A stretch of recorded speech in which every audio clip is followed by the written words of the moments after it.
कादर खान महज एक अभिनेता नहीं थे। कादर खान महज एक स्क्रिप्ट राइटर नहीं थे। कादर खान महज एक डायलॉग राइटर नहीं थे। कादर खान अपने आप में एक दौर थे, एक इरा थे। उन्होंने 45 साल तक दर्शकों के दिलों पर हुकूमत की। उन्होंने फिल्म इंडस्ट्री पर हुकूमत की, और ये हुकूमत जो थी ये कोई जोर या जबर की नहीं थी। उन्होंने हुकूमत की अपने फन की बदौलत। और अमिताभ बच्चन की इतनी फिल्में, अमिताभ बच्चन के इतने वन लाइनर्स जो आज भी लोगों की ज़बान पर हैं।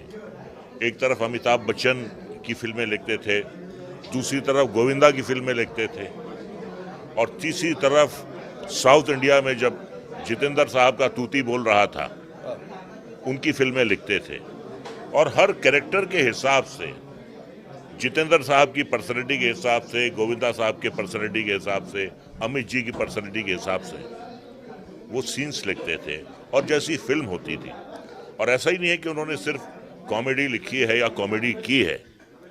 जब उन्होंने सीरियस रोल्स किए हैं तो उन्होंने दर्शकों को रुला दिया है।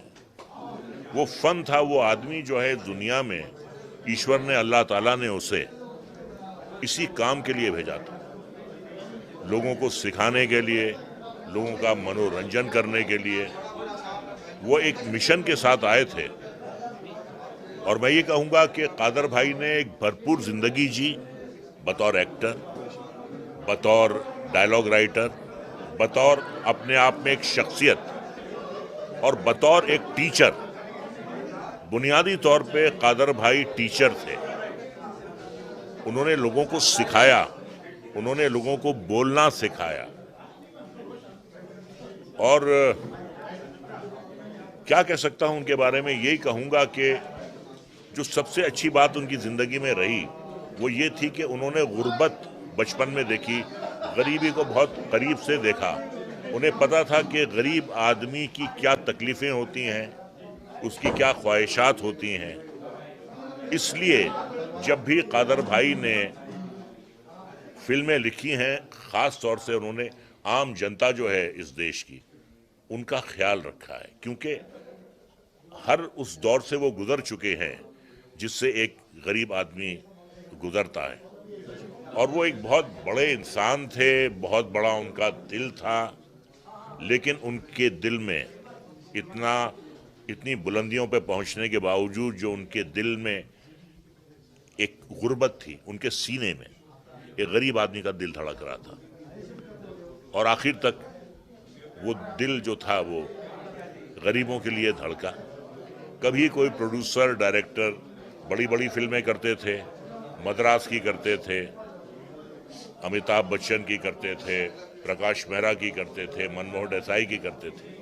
लेकिन इसरार जैसे हमारे प्रोड्यूसर भी जब उनके पास जाते थे, उनसे मिन्नत समाजत करते थे, तो कभी उन्होंने किसी को मना नहीं किया। ये नहीं था कि कादर भाई की वक़्त कम होती थी इन फिल्मों से में काम करने से, बल्कि उन फिल्मों की वक़्त बढ़ जाती थी कादर भाई के काम करने की वजह से। तो कभी कभार सेंचुरी में एक आध कोई ऐसा बंदा पैदा होता है, 100 साल में, एक शताब्दी में।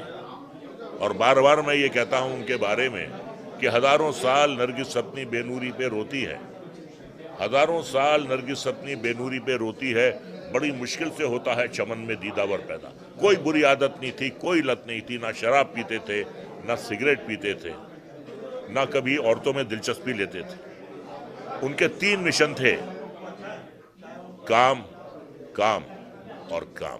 वो कर्मयोगी थे। काम करने के लिए आए और अपना काम खत्म करके चले गए। काम से उन्होंने बहुत मोहब्बत की। जैसा कि मुग़ल आज़म का एक मुखड़ा है कि मोहब्बत हमने माना जिंदगी बर्बाद करती है, ये क्या कम है कि मर जाने पे दुनिया याद करती है। किसी के इश्क में दुनिया लुटाकर हम भी देखेंगे, तेरी महफिल में किस्मत आजमा कर हम भी देखेंगे। तो कादर भाई, जब तक ये इंडस्ट्री है, जब तक ये दुनिया कायम है, कादर भाई का नाम जो है सुनहरे अल्फाजों में लिखा जा चुका है, जो कभी कोई मिटा नहीं पाएगा। इतना ही।